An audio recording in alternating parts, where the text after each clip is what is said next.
Bem, pessoal, então nessa última parte da aula a gente vai estudar um pouco sobre a poluição do ar. Então, definindo poluição do ar, a gente tem que ela está relacionada a qualquer material presente na atmosfera que, pela sua concentração, possa tornar essa atmosfera imprópria, nociva ou ofensiva à saúde, inconveniente ao bem-estar público, danoso aos materiais, à fauna e à flora, ou prejudicial à segurança e ao gozo da propriedade das atividades normais da comunidade. Ou seja, as concentrações de poluentes na nossa atmosfera, presentes no ar, que possa causar alguma forma de prejuízo, tanto à saúde do homem quanto de outros seres vivos, como também danos a materiais e ainda que seja inconveniente ao bem-estar público. Esses poluentes do ar, eles podem ser divididos entre poluentes primários e poluentes secundários, sendo que os poluentes primários são aqueles que são originados diretamente das fontes de emissão, e os poluentes secundários são resultantes das reações químicas que ocorrem entre os poluentes primários e os constituintes da própria atmosfera. E quais são esses poluentes primários? São, por exemplo, o gás carbônico, CO2, ou monóxido de carbono, dióxido de enxofre, monóxido de nitrogênio. No entanto, quando esses poluentes primários reagem com outros constituintes da atmosfera, a gente tem a formação de poluentes secundários. A exemplo do dióxido de nitrogênio, ou então o ozônio, o gás sulfídrico, que são decorrentes de alguma reação química que então, novamente, ocorre da reação entre os poluentes primários e constituintes da atmosfera. Além disso, a gente pode classificar esses gases poluentes do ar como sendo de fontes naturais ou de fontes antropogênicas. Os poluentes de fontes naturais podem estar associados, por exemplo, com a ocorrência da erupção de vulcões, que acontece naturalmente.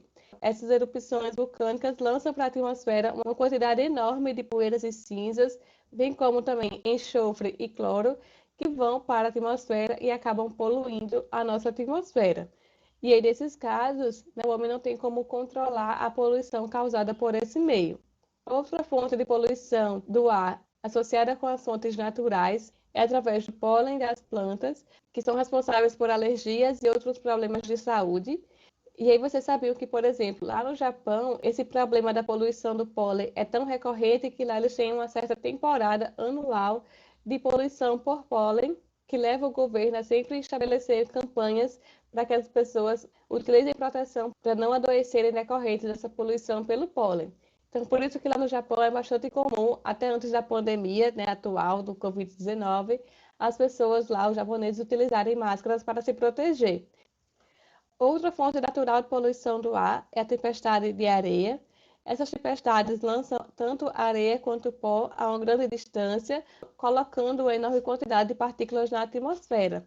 E também, da mesma forma que lá nos vulcões, o homem não consegue controlar a ocorrência desse tipo de poluição. No entanto, ela é capaz de lançar grande quantidade de poluentes para a atmosfera. A gente tem ainda, como fonte de alteração natural, essa daqui dos incêndios florestais merece uma especial atenção, porque nem todos os incêndios florestais são de origem exclusivamente natural, e elas são responsáveis pela emissão de monóxido e dióxido de carbono para a atmosfera, prejudicando a qualidade do ar do ambiente. E a gente ainda tem como outra fonte de alteração natural de poluição do ar a atividade de plantas e animais com emissão de metano. Por exemplo, os gases dos bois têm uma concentração bastante elevada de metano, que também influencia nesse lançamento de poluentes para a atmosfera. E como eu falei anteriormente, esses incêndios florestais podem ser tanto decorrentes de uma alteração natural, em períodos mais secos do ano, em que a própria temperatura do solo, da vegetação, faz com que se inicie algum incêndio na floresta. No entanto, a maior parte desses incêndios são decorrentes de alguma alteração antrópica em alguma área de floresta que faz com que esse fogo se inicie. Vocês também devem estar acompanhando a discussão recente em relação a queimadas e os incêndios no Pantanal. Infelizmente, nesse ano 2020, a gente tem uma área queimada nesse bioma bastante expressiva que continua aumentando com o passar do tempo. Então, até 16 de setembro de 2020, lá no Pantanal, já foram queimados 19% da sua área. Algumas dessas áreas queimadas são áreas protegidas, exemplo do Parque Estadual Encontro das Águas, que já teve mais de 80% da sua área queimada, e também outras terras indígenas que também são protegidas ou deveriam ser protegidas, com quase 35% da sua área queimada.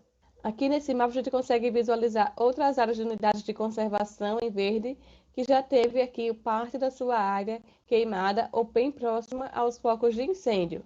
E se vocês ainda não estão acompanhando as notícias que estão saindo sobre esses incêndios florestais lá no bioma do Pantanal, procurem na internet, nos jornais, se informem, né, sobre esse problema ambiental que a gente está vivendo atualmente. E aí, em relação agora às fontes de poluição antropogênicas, elas podem ser classificadas como fontes estacionárias ou fontes móveis. E as fontes estacionárias, como o próprio nome diz, possuem um ponto fixo de emissão. Exemplo de centrais termoelétricas ou de fábricas, ou chaminés de fábricas, incineradoras, que são fontes pontuais, localizadas, estacionárias num único ponto. Já as fontes móveis, a fonte de emissão está em movimentação, a exemplo dos veículos automotores e meios de transporte em geral. Nesse sentido, das fontes móveis, né, associadas com esses meios de transporte, já vem se desenvolvendo há alguns anos atrás os veículos elétricos que foram pensados e projetados para diminuir essa concentração, esse lançamento de poluentes para a atmosfera decorrentes dos meios de transporte movidos a combustíveis fósseis. E alguns exemplos de fontes de poluição do ar antropogênica, como eu já citei anteriormente, os incêndios florestais, que podem ser controlados ou causados pelo homem, ou ainda queimas domésticas associadas ao uso de lenha, carvão, gasóleo ou outros combustíveis para cocção de alimentos e aquecimento. Algumas padarias, por exemplo, aqui em Natal, utilizam ainda fornos a lenha e lançam para a atmosfera uma concentração elevada de poluentes associado a essa queima desses combustíveis. E ainda substâncias voláteis, decorrentes de tintas, revestimentos, aerossóis, solventes. Outro exemplo de fonte antropogênica são os resíduos de aterro sanitário. Esses resíduos liberam metano para a atmosfera. E de que forma isso acontece? No nosso lixo tem bastante matéria orgânica de restos de alimento. Esses restos de alimento, essa matéria orgânica, vai ser degradada por bactérias naturalmente.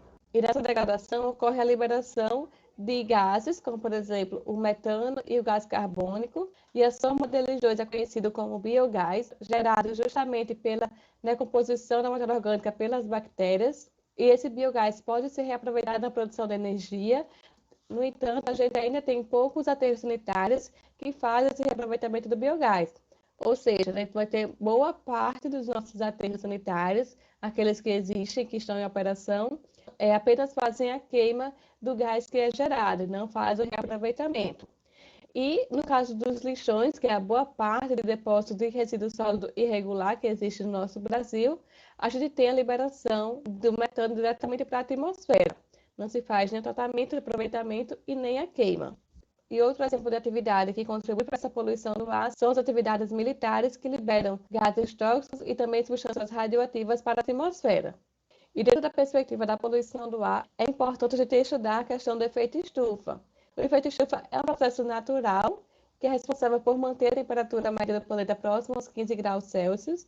No entanto, esse efeito natural de manter a temperatura do planeta Terra nesse nível é intensificado pela emissão de gases do efeito estufa, daqueles gases poluentes que eu exemplifiquei anteriormente, do gás metano, por exemplo, gás carbônico, óxido nitroso ou os clorofluorcarbonos, né, CF6, e a queima de combustíveis fósseis utilizados nos nossos meios de transporte, por exemplo, é responsável pela maior parcela do dióxido de carbono que é emitido para a atmosfera e auxilia na intensificação desse processo do efeito estufa. E por que a gente tem intensificação do fenômeno do efeito estufa no nosso planeta? Porque parte da radiação solar que não é absorvida pela superfície terrestre volta para a atmosfera, refletida pela Terra, e parte dela não regressa ao espaço, né? Ela é refletida de novo e absorvida pela camada de gases de efeito estufa que envolve o planeta, dando esse efeito de aquecimento da superfície terrestre e da atmosfera. E esses gases que causam o efeito estufa também provocam a destruição da camada de ozônio, que é essa camada que protege a Terra, da superfície da Terra, da incidência dos raios solares. E como é que isso acontece? A gente tem que aqueles gases poluentes, a exemplo dos clorofluorcarbonos, CF6, quando estão presentes na atmosfera, acontecem algumas reações químicas que vão fazer com que haja essa destruição da camada de ozônio. E aí, a presença desses clorofluorcarbonos na atmosfera, quando interagem com a radiação UV, a radiação UV faz com que haja uma remoção do átomo de cloro da molécula do CFC. Esse átomo de cloro que fica livre, né, disponível, reage com a molécula de ozônio, fazendo com que haja a quebra da ligação dessa molécula de ozônio. Então, aqui eu vou ter uma ligação do cloro com a molécula de oxigênio e a liberação da molécula de oxigênio para a atmosfera. E o átomo de oxigênio livre na atmosfera interage com essa ligação do cloro com o oxigênio e, portanto, a gente tem a formação de outra molécula de oxigênio e a liberação do átomo de cloro novamente para a atmosfera. Esse átomo de cloro, portanto, quebra outra ligação de moléculas de ozônio e assim o ciclo continua. Então, com isso, a gente tem a destruição dessa camada de ozônio decorrente da presença dos clorofluorocarbonos que estão presentes na atmosfera, que são oriundos das atividades antrópicas que liberam esses gases poluentes para o ar. Outro problema associado com a poluição do ar é a chuva ácida, e essa chuva ácida é decorrente da emissão de dióxido de enxofre e nitrogênio para a atmosfera, que vem lá da queima dos combustíveis fósseis e também dos poluentes industriais. Esses gases, em contato com o hidrogênio atmosférico, faz com que haja formação de ácido sulfúrico e ácido nítrico, acarretando posteriormente na ocorrência da chuva ácida. E a chuva ácida provoca, além da perda de produtividade, a acidificação da água, destruição da vegetação, alteração das composições químicas da água e do solo, atinge também as cadeias alimentares e também desgaste de materiais expostos ao ar livre que são corroídos quando entram em contato com a chuva ácida. E aí, em relação a esses poluentes do ar, a gente tem algumas formas de controle da poluição, merecendo maior destaque a questão da prevenção, do planejamento territorial, do zoneamento das bacias hidrográficas, para se determinar qual seria o melhor local para a instalação das indústrias, ou ainda locais para se instalar proteção sanitária com o uso de cinturões verdes, ou ainda usar matérias-primas e combustíveis de baixo potencial poluidor, adequar a manutenção e operação dos equipamentos e processos das indústrias, e quando não for possível se fazer esse planejamento urbano territorial anterior à instalação das indústrias, então deve-se empregar equipamentos que propiciem o controle e a remoção de poluentes antes que eles sejam lançados para a atmosfera. Então, pessoal, com isso a gente conclui esses principais aspectos relacionados à poluição do solo, do ar e da água, dos sistemas ambientais como um todo. Façam a leitura do material que está lá no CIGAR para vocês estudarem. Anotem as dúvidas que vocês tiverem enquanto estiverem estudando, para a gente poder discutir no nosso próximo encontro virtual, na próxima aula síncrona que teremos em breve. Tá bem? Então, bons estudos, a gente se vê logo logo.